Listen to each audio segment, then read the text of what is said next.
How's it going, everyone? This is Sam, whereas you guys know me here as Batman. Today, I am bringing to you guys another video for The Last of Us Part 2, but this is not going to be a full-on playthrough. This will be my review. As you guys know, we just got done wrapping up the full-on gameplay of Part 2, and I just wanted to go in and explain about what I thought of the gameplay, what I thought of the story, what I thought of the full-on game overall, and also I'd like to go in a little bit of detail about what I thought we were going to be expecting from the story compared to what we did get. So first of all, starting off about my rating of the game, I would have to give this one about 9.5 out of 10 or a 10 out of 10. And the reasoning behind that would be because, for one, I am a huge fan of The Last of Us, and Part 2, in my opinion, I got a lot more inclined within the story, especially with what I was already inside the first one, but I got a lot more involved within the second one as to feeling with the events that occurred with Joel's death and when it came down to what Ellie felt. And then when we switched, I know that a lot of people got upset when we switched over to playing as Abby. But I mean, we could kind of expect that we were going to be facing that since we already played as Abby to begin with. But when we got to Abby's role within the game for the second half of the game, you got to see a full-on different story. And honestly, I know that a lot of people criticized Neil Druckmann for the way that he did that, and that they found it like, I know that a lot of people gave a lot of negative feedback on that part. Me, I'd have to give a lot of positive feedback because, for one, this just comes to show a lot of different morals that are shown within this game and the different meanings that he was trying to present, which would, for one, be that there are two different sides to every single story. So right here, I am going to be playing through and going through a little more of Jackson so that we could see a little bit more of the areas and do a little bit more exploring than what we were used to. But back to the main point. The morals that I noticed within this one is that there's two sides to every single story, which is a true fact within life. The second would be that vengeance isn't always the path to take, and that there are second chances, as what Joel had stated back at the very end of the game. Let me see if I got this right. That if he were given a second chance, he would do it all over again the same way. And honestly, that's a good thing to take along with you when you go through this game and you go and play through it all over again. You see further into the story that Neil was trying to describe. But I could truly say that this game connected a lot to me. I connected a lot to it, and it presented to me not just a video game, not just something that you'd see inside a movie, but something that you would see in everyday life. Maria wants a word with you. Where is she? So going a little bit further into Is this about Seth? what I thought about the story. Just tell her you never saw Yeah, me. there would have been some things I would have changed. I wouldn't necessarily say that it was all the best, but I will for sure say that overall the story, everything that I had to connect with, I loved. Hey, so Just a few itty bitty pieces, and I'm sure you guys can probably draw your blanks on those ones. You and me? But what I originally thought about the story, what we were going to get, was that, yes, we had Joel and Ellie as they're living inside Jackson, and they're living inside more of a community and peace. And that they've gotten adapted to this life of living within an encampment instead of on the run and constantly having to watch over their backs. And that's a thing that you see inside here. But I originally thought that it was going to be a revenge story about Ellie getting revenge and avenging Dina's death instead. I thought Dina was going to be the one to go, and it was going to be Joel and Ellie to go and hunt after those people that attacked them. Because I know that there was a lot of the Fireflies that were left, and I saw how it connected to that. I knew that that was going to happen. I already kind of guessed that was going to come up. But when it came down to seeing all the old trailers, I thought that when it came down to Joel going and saying you were really going to do this all on your own, I mean, I thought it was going to be more that they're going to go and avenge the town. Like, when we first saw inside the trailer of everything burning, I had no idea that that was going to be Haven. I thought that was going to be Jackson that was going to end up getting that. And that they were going to be the ones to go and take out the people that went and destroyed Jackson and killed Dina. Which would have made it a pretty good, interesting story. I mean, for an alternate story, if a person would make a film about that or anything like that, an alternate version, I would totally watch it and I'd totally see it. I mean, I agree with the way that this story came out as it is, but I mean, I would like to see an alternate version of it as well. I mean, I'm not against any of that. But for sure, I thought it was gonna be Joel and Ellie going against the full-on group, but for different reasons. Was not expecting that it was going to be Joel's death that was going to occur. I thought that maybe he was going to die somewhere within the story. I just did not know that it was going to come that soon within the story. But overall, I loved the lessons and I loved the meanings and the morals that Neil had decided to put inside here. I mean, hopefully, I wish someday that I can get in a good conversation with him and talk a little bit more about the ideas, how he got those ideas, and why he chose to put them within the game itself. So that was a little more about what I thought for the storyline of what I thought it was going to be. As gameplay goes, for sure, the graphics are by far one of the best graphics I've seen inside video games of all time. Originally, my original thoughts is that nothing could top Uncharted 4. This very well topped the graphics list. Like, all the emotions, everything. Like, inside Uncharted 4, you could tell the difference when you were watching a cinematic compared to the actual gameplay. Like, you could tell by the different colorings and everything. But when you're watching the actual emotions and everything that are taking place after this, like, you see on Ellie's face right now, everything that's just moving, and she shows a lot more emotion, like what you'd actually do. Compared to inside Uncharted, yeah, they did pretty good on that. But I see that the color patterns are the same as what you'd see inside the actual cutscenes and when they're actually doing the mocap and recording and everything. The other thing is mechanics when it comes down to the survival packs and everything. I had to agree with all the different ways that they planned it out, along with all of the different skill sets that you can upgrade Ellie and Abby both for.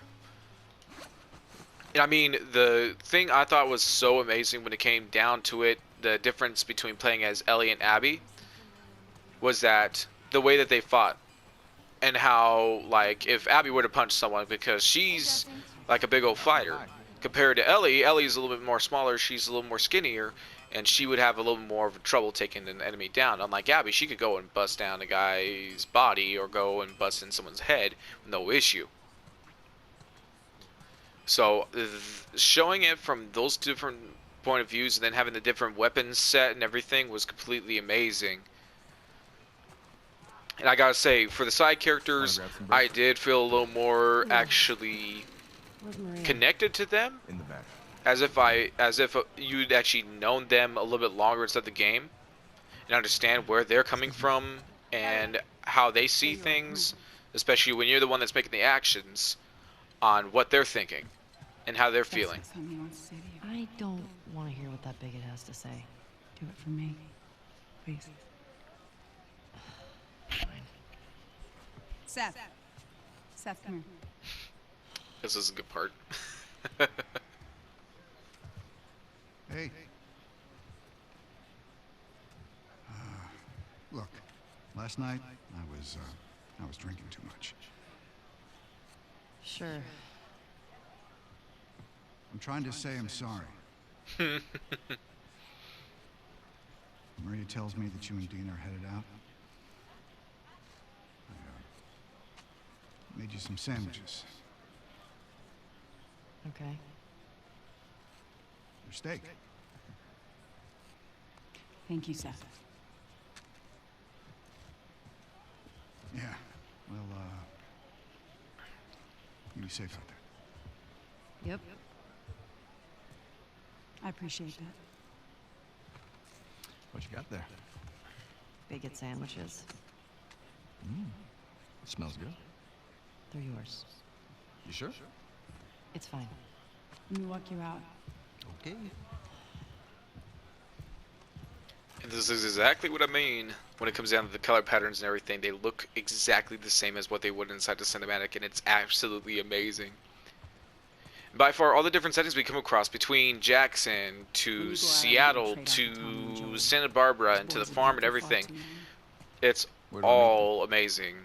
I love all the different settings. Like up there in the mountains, you could see all the different textures compared to what you'd see back then, and you could see how far the gaming I was gonna check out the creek trails. development has changed all the way from the first Last of Us back in 2013, how it is now to Not really.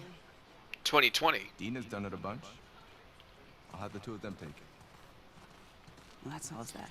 So, another topic I'm gonna cover starting now, because I feel like I've been running everywhere inside this video. I'm sure that you guys can mention that inside the comments. Please mention if I've been running everywhere. If I need to go back through and I need to make another a little more in-depth video, I will do it a little bit later on down the line. But on this piece, I will be discussing, and they've moved like further along. Okay. But anyways, I'm going to discuss about what I think if they were to do a DLC like what they did for Left Behind. The idea that I think that they should go with will be as you playing as Tommy when you're going through Seattle. The reasoning that I feel like that would be a good story to tell Maria. is, for one, it goes more in depth as to how Tommy felt after Joel had died, about how he feels, because they both were together. And I'm sure that Tommy felt like he failed Sorry to pry. Joel instead of going and trying to save him, Thanks. because he ended up getting knocked out and there was nothing he Yo, could Dina, assignments. Just give me a minute. do. But if they were to go your and do the girlfriend on DLC as like what they did for Left Behind, it would be amazing to see about going into his story and possibly even showing Joel come up a little bit more inside, like some backgrounds back of when they were Can I talk to you? the hunters back then, of the horrible things that they had to do to survive. Come on, how long? Like how Ellie and Dina talk about later on during this chapter. It would be amazing if they went back in time and showed some previous times before all this all I just wanna happened, say sorry for running in the off, very sorry. beginning of Oh, the it's okay. apocalypse. I totally get it. It'd be amazing if they were to I go into felt detail bad. about all that different stuff. I mean, I think that would make a good idea if they were to do a DLC Because I and be able to play said from a about different everything, character's and point of view as well. I shouldn't have kissed you in front of all of those people. Oh, you were drunk. It's fine. Well, still, I don't want you to think. No, I'm not reading into it or anything. You know what I love about you? How you let me finish my sentences. All right. Well, we should probably get going. But What the fuck? overall, I'm not even playing. I will say that I very much enjoyed this game. I went through my own tears during the beginning and during the ending and everything. There was a lot of emotion I felt from it. Better run, you little shits. Oh, shit. Get to cover. Go, go. Gotcha. We're on the board, suckers. Love this part. Eat that. Yeah, you better run. You better run. But anyways, in my opinion, I'd have to give this game a 10 out of 10. Honestly, I enjoyed all the different aspects of everything and making the game, to all the ideas that led up to it and that were within it. Suck it. Fuck yeah. And Don't tell your mom. one thing I will go into a quick subject for was, I was watching an interview that Troy Baker had on their podcast along with all of them, explaining about what he saw, because I think people seem to forget this a lot, is that when, yeah, Joel did change a lot from part 1 to part 2. But the thing is, the reason why he changed is because he found more meaning to his life than what he had before. From what you've seen from the beginning of part 1 to after Winter, when Ellie ends up saving Joel and taking care of him from the wound that he suffers during the fall time, you see that he starts gaining care and respect, and he starts looking at Ellie as if she were his daughter that didn't make it. And that's the thing that people seem to forget as to why Joel changed. Yeah, they may think that he screwed up his character completely all the way, but the thing is that no, his character evolved. He finally gained that piece of himself back that he originally lost in the very beginning of when this all started. And that's the thing that I have to respect as well inside Joel's character development, is that he finally got his piece. Because the thing is that you watch all the way through part 1 of the game, and all you focus on is what he's lost, who he's had to become since then, why he's become that way, why the world has made him that bitter ever since his daughter died. But then you see him come back to life. When they get almost there to St. Mary's, before they encounter the giraffe and everything, Joel asks, or goes and tells Ellie that, you know what, we could just turn around right now. We don't have to go through with this. We could just turn around and we could live. That's because he was already at peace with himself. He found what he lost, and he wanted to keep it. And going through the hospital and everything, after he went and did everything he did, especially to Abby's father, he did it because he regained that part that he lost, and he was not going to lose it again. So inside part 2, when you go through all of the different flashbacks and you get all the way up to that point, he's not just a survivor anymore that he was. He is now a father again. He is now a guardian. He is now someone that not just Ellie looks to, but someone that a full community also looks to, along with his brother. And he's found himself content with his life. And as what I was remembering as to watching in the interview that Troy Baker had done, was that in that moment when, before Joel ends up getting killed, when he realized about who he was surrounded by, that this is what happens when you let your guard down. This is what happens when you go and trust people again.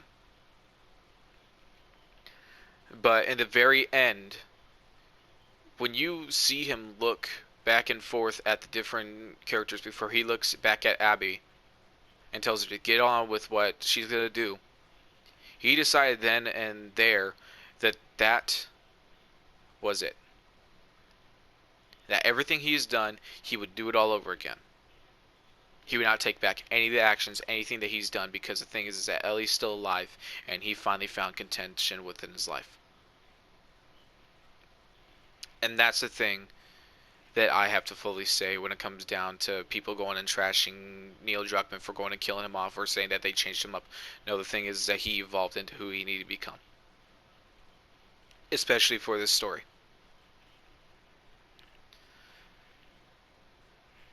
And that wraps up that piece. For anything else, if I will be doing further questions on, if you guys wanted me to do a Q&A video later on down the line, please make sure to write some comments down inside the comment section of this video and let me know what you guys think about my review.